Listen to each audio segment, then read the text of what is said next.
Haleluya. Karibisha jirani yako, mwambie jirani, karibu sana kwa ibada.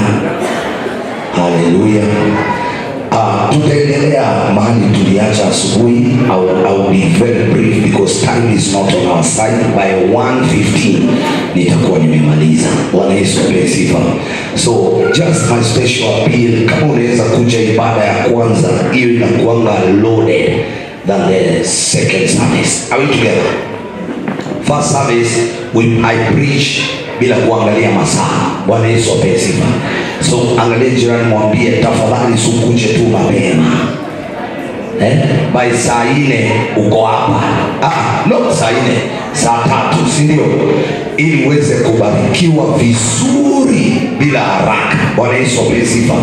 So I will only preach for 30 minutes. I will do introduction. Then on Sunday we will continue the first service and the second service we are going to finish. So we are talking about favor. We've been looking about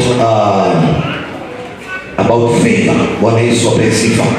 Angalia jirani, mwambie kibali. We will talk about favor until it gets into our system. Bwana Yesu asifiwe. Ambie jirani, you are favored. Come on, talk to your neighbor, mwambie you are favored. Haijalishi yale unapitia, favor of God is upon you. Now, Esther chapter 1. Esther chapter 1. I'll only do introduction. In the morning devotion, Minister Minor talked about this, and he caught me off guard because nikajiuliza, this man is going to preach what I'm about to preach. Bwana Yesu asifiwe. But I said, Roho wa Mungu akituongoza hiyo direction, see the direction we go. So Esther chapter 1, verse 1 to 22. I will not read all the verses. I will just choose the few. But then we'll go chapter 1, verse 1 to 23. So if we are there in the book of Esther chapter 1, verse 1 to 22. These events happened in the days of King Xerxes, who reigned over 127 provinces, stretching from India to Ethiopia. At that time, Xerxes ruled his empire from his royal throne at the fortress of Susa. In the 3rd year of his reign, he gave a banquet for all the nobles and officials. He invited all the military officers of Persia and Media, as well as the princes and nobles of the province. The celebration lasted 180 days, a tremendous display of the opulent wealth of his empire and the pomp and splendor of his might. When it was all over, the king gave a banquet for all the people, from the greatest to the least, who were in the fortress of Susa. It lasted for 7 days and was held in the courtyard of the palace garden. The courtyard was beautifully decorated with white cotton curtains and blue hangings, which were fastened with white linen cords and purple ribbons to silver rings embedded in marble pillars. Gold and silver coaches stood on a mosaic pavement of porphyry, marble, mother of pearl, and other costly stones. We can jump, we go up to verse 10. On the 7th day of the feast, when King Xerxes was in high spirit because of the wine, he told the 7 eunuchs who attended him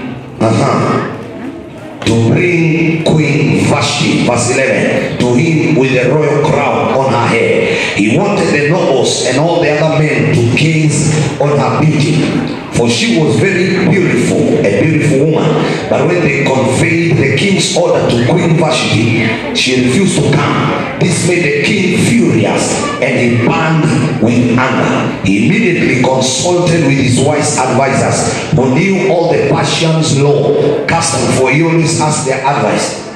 The name of these men were blah blah blah. Go up to verse 15. What must be done to Queen Vashti? The king demanded. What penalty does the law provide for a queen who refuses to obey the king's order, properly sent through his eunuch?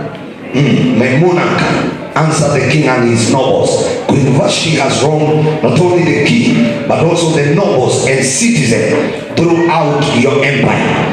Women everywhere will begin to despise their husband. when they learned that Queen Vashti has refused to appear before the king. Before this day is out, the wives of all the king's nobles throughout Persia and Media will hear what the queen did and will start treating their husband the same way. There will be no end to their contempt and anger.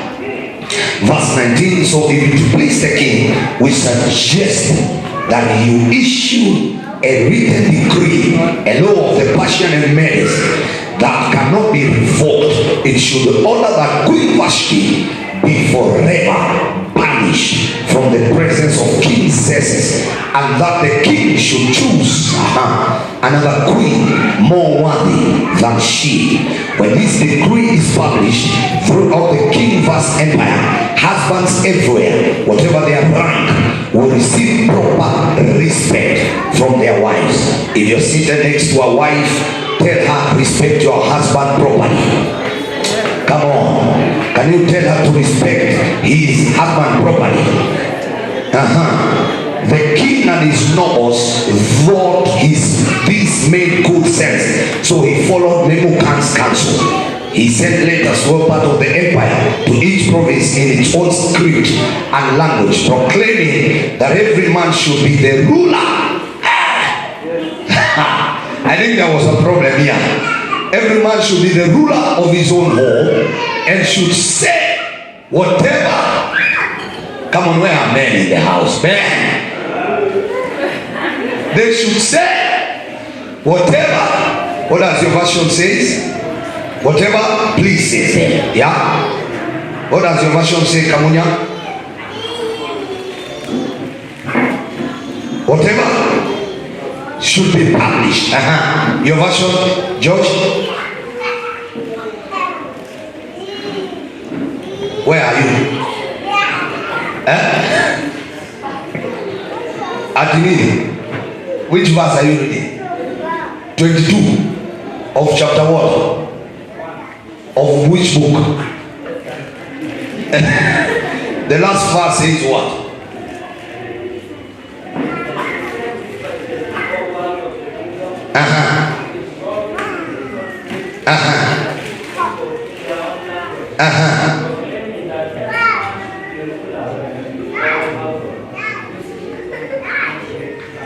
Using his own native tongue, maneno. Thank you. Every man should be a ruler of his house. Bwana Yesu apewe sifa. Kama umekaa karibu na mwanaume, mwambie wewe acha kukaliwa bwana. Bwana Yesu apewe sifa. Bwana inuliwe. Ni vibaya mwanaume kulia mbele ya mwanamke. Very bad. I was in a place somewhere and I felt very angry with a certain man. Tuna kesi hapo na yeye anaanza kulia na bibi yake hapo. I felt like slapping him. I thought wanaume walienda wapi? Yule wanaume walienda wapi? Waliisha. Kamunya, unalia mbele ya mke wako na kupiga kofi vibaya sana. Si hata ukisikia kulia sulie na hapo alafu utokee. Jifanye bado wewe uliangi. Bwana Yesu apewe sifa. So, the Bible says what? Chapter 2. Let us read chapter 2. And let's stop there first because of time. Now, the king alipanga sherehe ambayo ilikuwa kubwa sana. Bwana Yesu apewe sifa. Alipanga sherehe ambayo ilichukua 14 days. Bwana Yesu apewe sifa. It was a ceremony or a party that was supposed to take 14 days. Naona watu nyuma na huko kuna viti ambazo zilikuwa zimekaliwa. Simkaribia huko. Mato na jeshi yako yote. Karibieni huko, tujaze hizi viti hapa. Tafadhali panga watu, ladies panga watu walete huku. Wakae kwa hizi viti hapa. Bwana Yesu apewe sifa. Yes. Hallelujah. Bwana Yesu apewe sifa. So, akapanga sherehe ya siku 14. Bwana inuliwe. Na hii sherehe akainvite wafalme na marafiki ambao walikuwa marafiki zake, kama huyo rafiki yangu tulisoma na yeye kutoka Mombasa. Sidumbigia makofi mazuri. Haleluya. Amen. Ako Malindi huko watano. Si mnamjua? Mama tusimame tu kanisa ikuone tu. Salimia kanisa. Si mnamjua? He's one of us. Tulisoma na yeye high school na mpaka sasa ako pamoja na mimi na urafiki wangu na yeye umeenda new level. Bwana Yesu apewe sifa. And is one of those tulisoma nao bado anatambua na anajua huyu ni mtumishi wa Mungu na kuna kitu iko ndani yake. Bwana Yesu apewe sifa. Na by the way, si mtu hivi hivi, ukiona ametulia hapo si mtu hivi hivi, usicheze na yeye. Bwana Yesu apewe sifa. Anafanya kazi na serikali, so masikio iko bado upande mwingine. Haleluya. So mfalme akatayarisha sherehe kubwa sana. Bwana Yesu apewe sifa. Aka-invite marafiki, wafalme, watu tofauti wengi sana. Sherehe ambayo, now listen to me and pay attention, okay? I'm only preaching for 20 minutes. I'm doing the introduction, yeah? So pay attention for the next 20 minutes. Ili uende nyumbani ukiwa umeshika kitu. We continue on Sunday, yeah? I'm talking about favor that comes out of honor. Bwana Yesu apewe sifa. Favor that comes out of honor. Are you listening to me? Mfalme kapanga sherehe kubwa sana na ka-invite marafiki wengi, wafalme wengi, watu tofauti kutoka nchi tofauti. Sherehe ambayo kuichukue siku 14. Siku ya kwanza ya sherehe, Queen ambaye alikuwa anaitwa Vashti hakukuja kwa sherehe, hakukuja kwa meza ya sherehe, akakuwa ako kwa nyuma ametulia na marafiki na wamama wenzake. And you know the custom of any king or any president, he must be accompanied by the wife. Are you getting what I'm saying? If the wife is not present, there must be a problem. Now, let me put it to you now in a simple term that you will understand. If my wife misses church for the next 1 month, she will be the one trending in the whole of Machiko. If she misses next Sunday, hamutamuona, mukose kumuona Sunday ingine, mukose kumuona Sunday ingine, na siongei chochote mahali ameenda. Mukienda anawambia mimi niko sawa, niko sawa. Wewe utafikiria aje? Can you talk? Kibinadamu utafikiria aje? Kwa pasta kuna waka moto. Bwana Yesu apewe sifa. Kwa pasta kunafanya nini? Kuna waka moto. That is why hata kukiwaka moto huwa naizima haraka sana. Na namwambia tafadhali, hata kama mimi nimekosea naomba msamaha, twende kanisa. Na anakaa hapa kwa sababu akikaa hapa anointing huwa inashuka vizuri sana. Let me tell you, a preacher mwenye ameoa na mke wake haendi kanisa, that's not a preacher. Wewe niambie unahubiria watu wengine, kwako haujahubiri. Mke wako hataamini na anointing yenye umebeba. There is a problem with you. Au sikiliza nini nimesema? Hawezi niambia umeoa na wewe ni mtumishi wa Mungu na mke wako anaenda deliverance na wewe uko na yako hapa inaitwa Temple of Grace. Mke wako mnaachana na mmetupatana ya ibada. My friend, funga kanisa, enda ubiri kwa nyumba, vuta mke wako kwanza. Na ukienda kanisa ile pasta mke wako anasoma kanisa ingine, toroka my friend. There's a problem.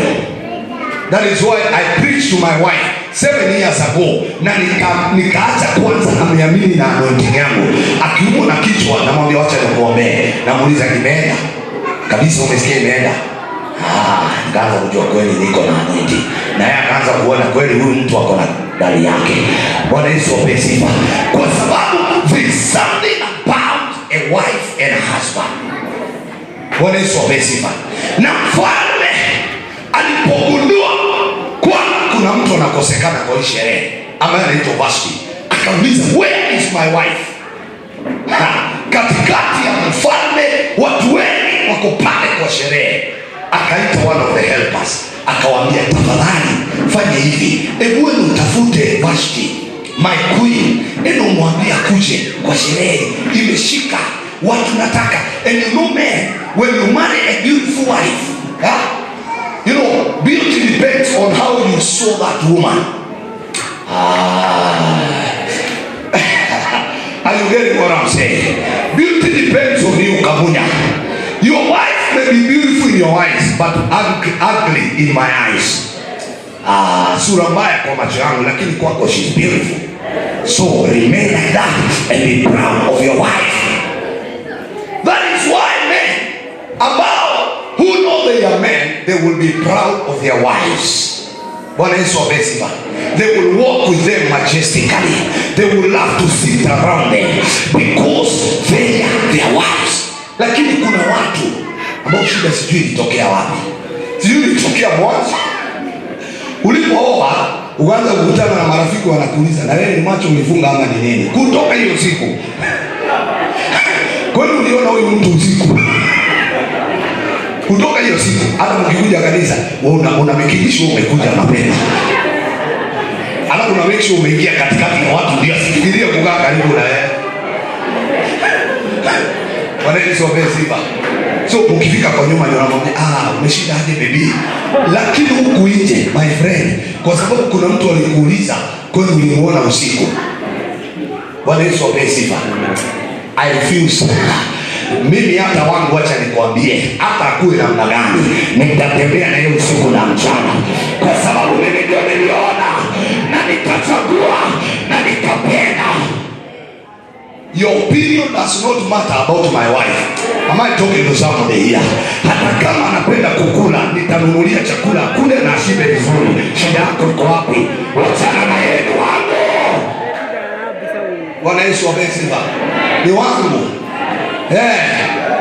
Yangu na yake na kuhusu nini? Kuna watu wanaompea, wanasumbuliwa na mshenee. Sijui na wasumbuana nini. So mfalme, I think Vashti was a very beautiful woman. Vashti was a very beautiful, because a king cannot marry an ugly woman. A king cannot marry. And let me tell you this, mfalme huwa haoi, huwa anachagua. Hey, are you getting what I'm saying?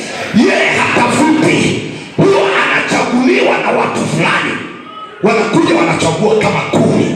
Huyu wanaona akona sura nzuri. Kuna mahali tutafika usikie mmoja alidescribiwa alikuwa na figa nzuri. Bible saa zingine na shukanga vile ina describe. Bwana Yesu asifiwe. Ina describe Esther. Esther was beautiful and she had a nice figure. Bwana Yesu asifiwe. Kwa hiyo anachaguliwa kama 10, wanaletwa mbele ya mfalme. Kwa hivyo wanatayarishwa, wanapakomeka, wanafanya kila kitu. Kwa hivyo mfalme anaenda kujichagulia, anaenda analala na huyu na huyu na huyu, baadaye anasema I think huyu ndiye the best among all. Joash anasema singekuwa mfalme hiyo siku.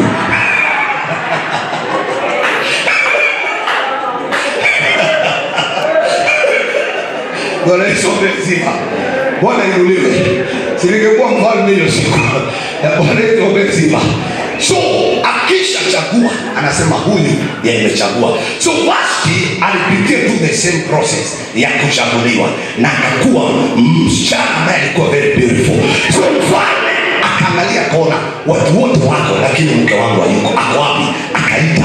Now remember, he is doing this in front of everybody. Everybody is watching na anaona. Akasema kuja Kamunya, tafadhali endo nitafutie Pastor Rachel mahali yuko. Kamunya anakimbia. Si unaona nyinyi wote mmesikia? Haya, akatumana. Kamunya na yeye hana break ya kuongea. Anaenda anapata Pastor Rachel. Pastor Rachel anamwambia, endo mwambie niko busy. Kamunya anakuja. Amesema atakuja, ako busy. Watu wote wakasikia. This is a king. Remember, this is a. Huyu si mtu hivi, huyu ni mfalme. Kwa hivyo akasikia kinyongo ndani yake. Gai. Umeniaibisha mbele ya marafiki, mbele ya wafalme wenzangu. And because the king was proving to other nations that he was a great king. And now remember, kama hawezi kutawala kwako, hawezi kutawala nchi. Kwa hiyo inaonekana ni kama mkono wa udhaifu kwa mfalme. Remember, wafalme wengine wako hapa waliona udhaifu wake uko kwa nyumba. So one of the advisors, and I love this man, akamwambia mfalme, hapa kuna shida. Hapa hapa kuna shida. Hawezi itana uite mke wako akose kukuja. She is setting a very bad example. Are you getting what I'm saying? My wife, can I tell you something? Pastor Rachel is a point of example to everybody in this church, to other women. Are you getting what I'm saying? The way she dressed, akianza kuja na micromini, naanza kuslay huku hivi. Utaona tusichana huku tumeanza hata huku kuvaa micromini. Na nikiwauliza mbona mnavaa hivi, wananiambia aje, tengeneza kwako kwanza, kwa sababu tulisoma kwa mama yetu. Angalia jirani yako, muulize amevaa aje. Mama yako amevaa hivyo. Kama umekaa karibu na madamu, muulize mama yako amevaa hivyo. Mwambie vaa nguo kama za Pastor Rachel, zinakava mwili mzima. Bwana Yesu apewe sifa. Are we together? Kwa hivyo falme akaambiwa umekosewa aibu na mke wako. Huyo mmoja, na ukiangusha hiyo shingo tena nitaisimamisha vizuri. Bwana Yesu apewe sifa. Mfalme akasema, akaambiwa na one of the advisors, akaambiwa fanya hivi, enda umuite, na utamuita hapa kwetu. Akamwambia huyu mama, huyu mke wako ameset a bad example, na very soon wamama wote wa Suswa, Isuswa ama ni Susa? Susa, ni Susa. Susa hawatatii waume wao, kwa sababu tayari wamepewa example na Vashti. Mfalme akauliza, what do we do? And one of the advisors akasema, huyu muondoe kwa ufalme, mfukuze atoke. She does not deserve to be a queen. Bwana Yesu apewe. Can you pay attention? Pay attention. Na hapo mfalme akakasirika, akasema, wanaume nimewapea madaraka. I don't know whether before that wamama ndio walikuwa wanatawala nyumba zao. I don't know, but I think there was something like that, because I fail to understand how the queen could tell the king, I'm not coming. Of all the other people, a king. So I think wamama ni kama ndio walikuwa wanatawala. Falme akasema, kuanzia sasa wanaume ndio watakao tawala kwa nyumba zao. That is why the generation of today, lazima tuelewe kwamba wanaume ndio kichwa kwa nyumba zetu. Bwana Yesu apewe sifa. Wanaume, we are leaders. We are born as leaders. Vile utapeleka nyumba yako ndivyo itakavyokaa. Are you listening to me? As a man, you are a leader of your wife and your children. Are we together? Set a good example to them and they will follow. Whatever you do, they follow you because you are the leader. But the generation ya siku hizi, Mama Veronica, hawa vijana unasikia leaders walinyang'anywa uongozi kitambo sana. Wabebe mtoto mpaka Nairobi na handbag na kibeti, apigani, anaambia mama nipiganie. Bwana Yesu apewe sifa. Can you be a man? Kama umekaa karibu na mwanaume, mwambie be a man. Guruma kidogo hata kama unauoga. Guruma ulizowoga. Usiye huyo mama uoga, mwambie jaribu wewe. Utajua watu wako tuteze wangu. Lakini unajua unaweza nyoroshwa.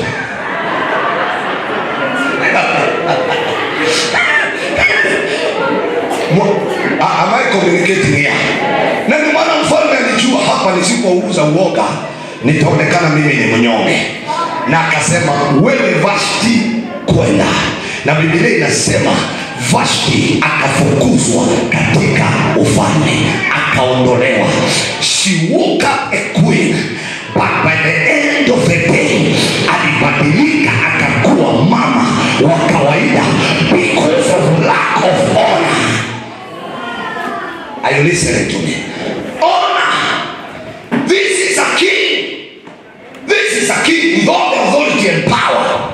But it's so basic. There are people God has given in your life. You should know how to honor the grace of people. People carry grace. There are people who are not just people, but they are grace. Are you listening to what I'm saying? Watu sio watu. Wewe unaona tu mtu hivi, lakini amebeba baraka zako ndani yake. Now Vashti became a normal woman because of lack of honor. What is so basic? Wengine wetu tumekosa kugundua kwamba honor will attract favor in our lives. What is so basic? Favor is carried by men. That is what I told you. Did I tell you that in the morning? That favor is carried by men.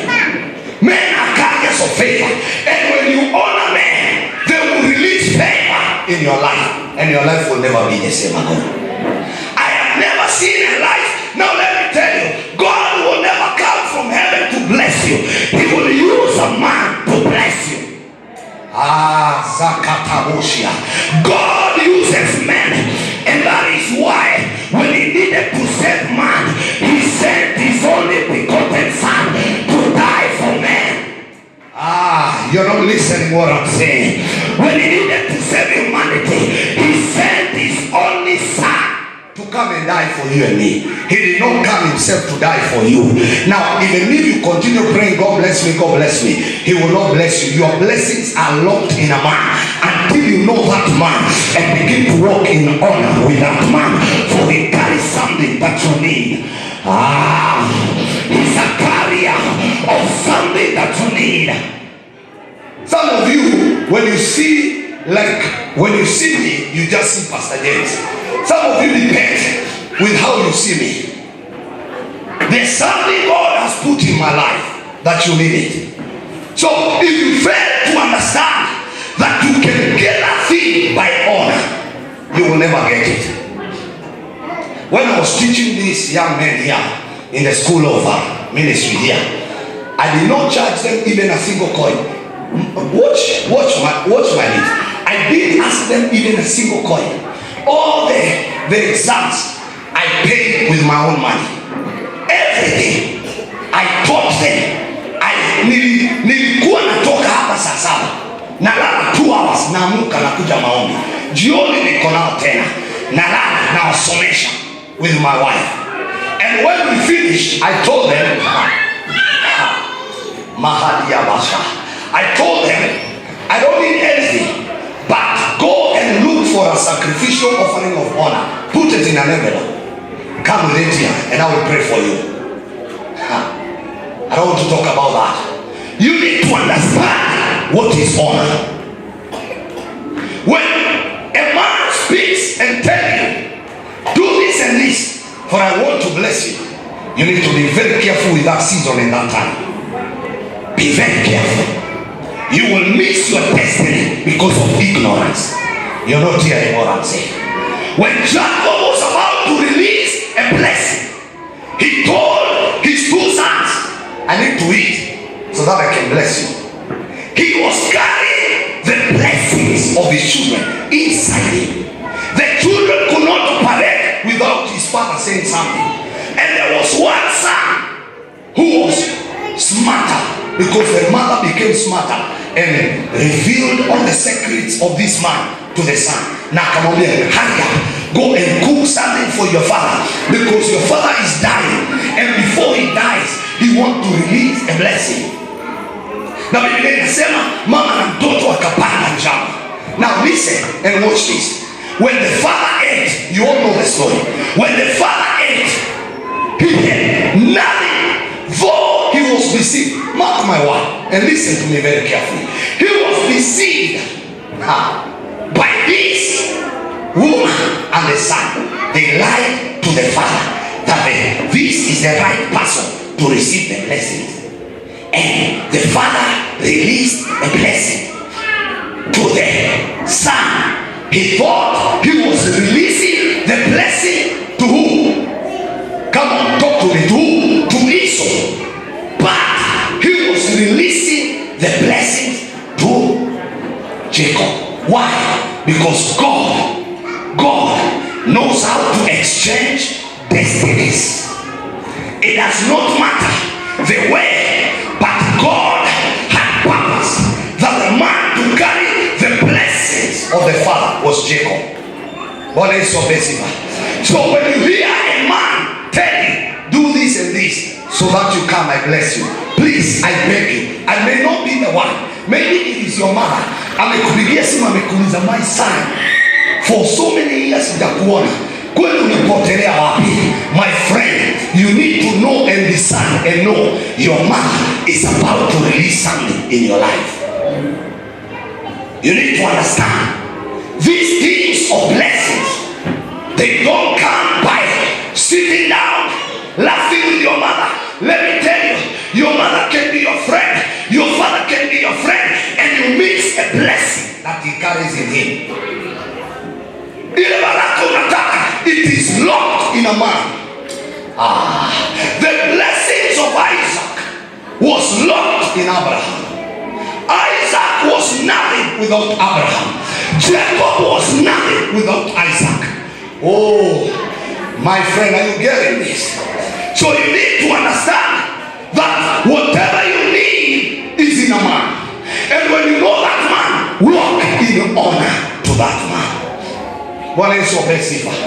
When you hear somebody telling you, hey, ulininunulia lunch lini? Na ni mtu amekoma. Let me tell you, hawa wazazi mnaona hapa, kama akina Mama Veronica, hawa mnaona hapa, I call them my mother because they are mothers. These are people who have lived so many years than us.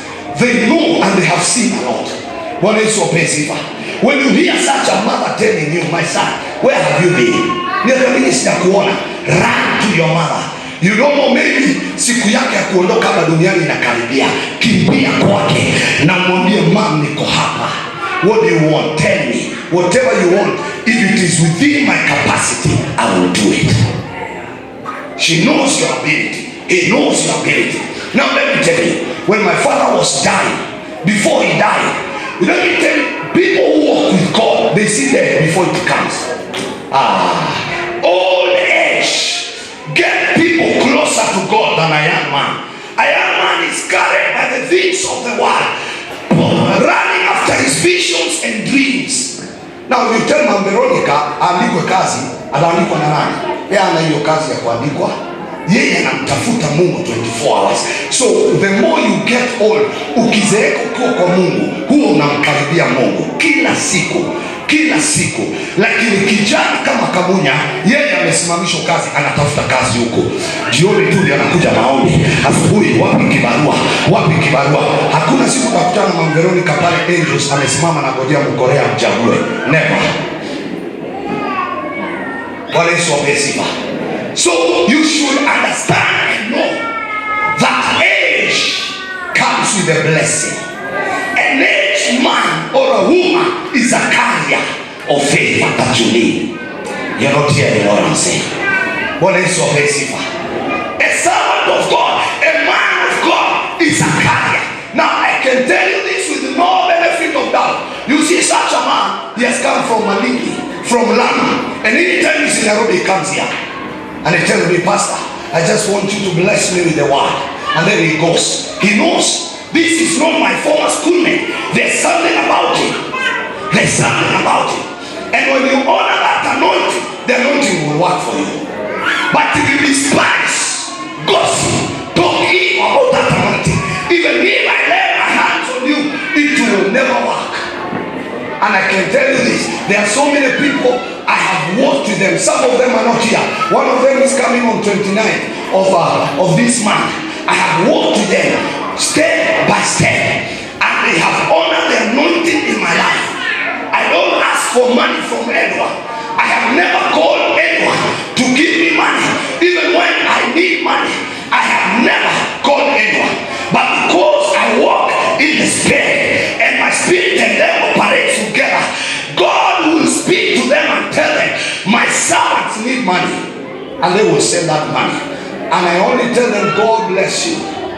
When you honor the anointing, and when you honor people that are carriers of favor, your life will never be the same again. Vashti lost the crown of a queen because of dishonor. Dishonor will dislocate you, will remove you from position of glory to a position of hardship. Are you listening to me? Vashti came out of the palace. Can you imagine coming out of a palace and becoming a normal woman? Bwana Yesu asifiwe. Just because of this honor. This honor will bring hardship in your life. Bwana Yesu asifiwe. This honor will bring struggle in your life. You make honor. And I always say this. The Bible recognizes two people that are carriers of your blessings. And I want you to hear me. And hear me. You are sons of T.O.G. And I love you with all my heart. You need to hear this. That your favor is not on two people. Your favor is not on two people. Mzazi aliyekuzaa na mzazi wako. Bwana Yesu asifiwe.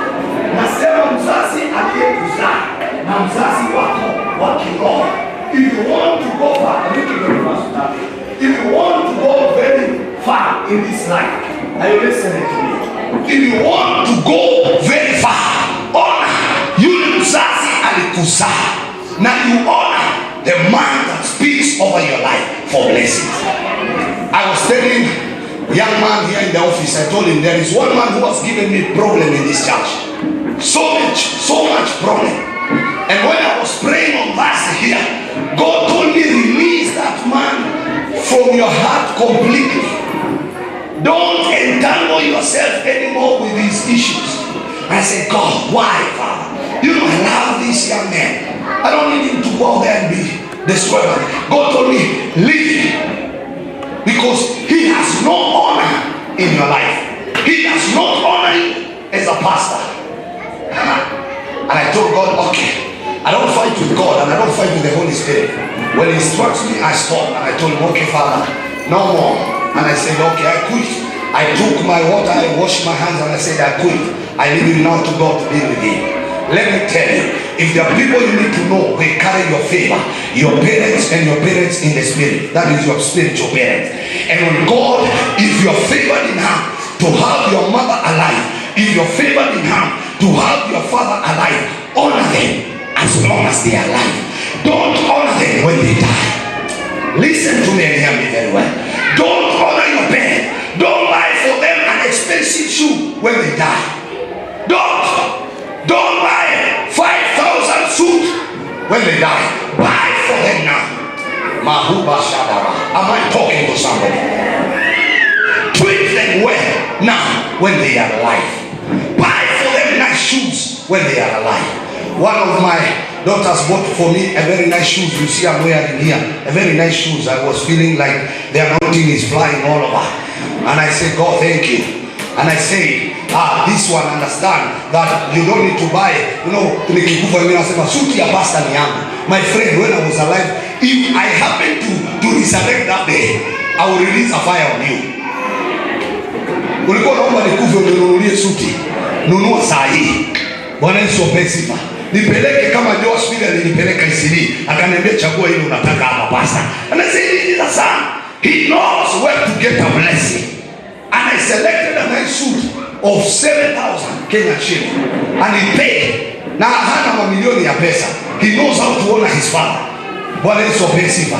Honor those people that God has given in your life. And your life will never be the same again. Varsity life changed because of this honor. When you dishonor men that carry favor in your life, you will struggle and walk in hardship all the days of your life. Mesikia vile msichana mmoja amesema hapa, I want to honor my mom in front of you.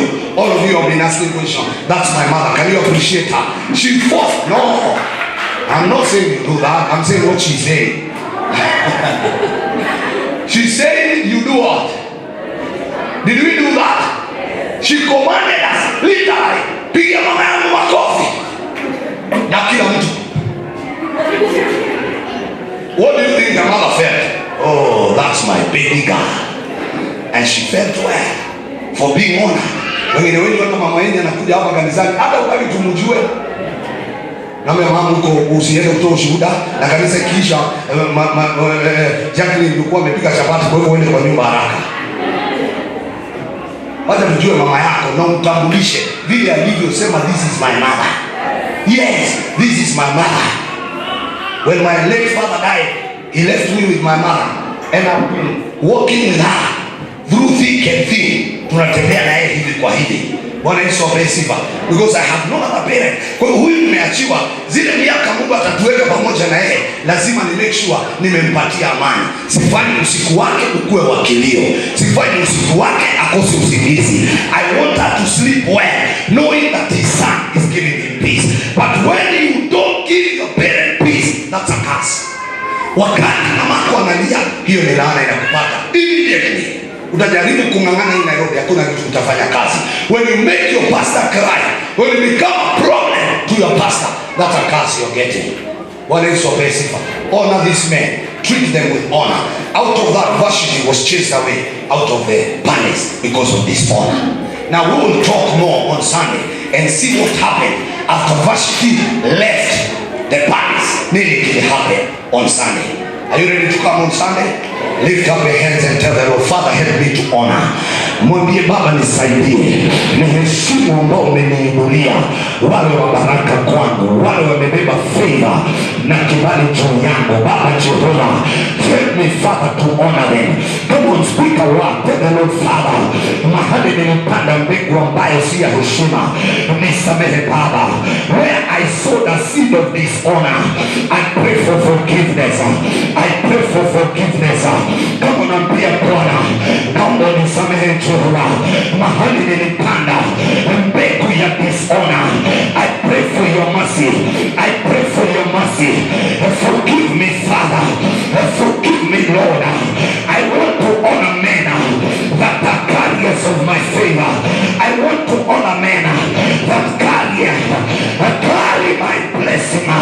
Wacha ni wajue Baba, ili wafuate, wachilie neno la baraka Baba katika maisha yangu.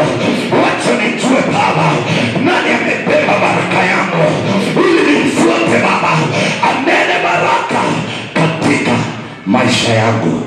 In Jesus' name we will pray and believe. Amen and amen. Come on, appreciate the Lord.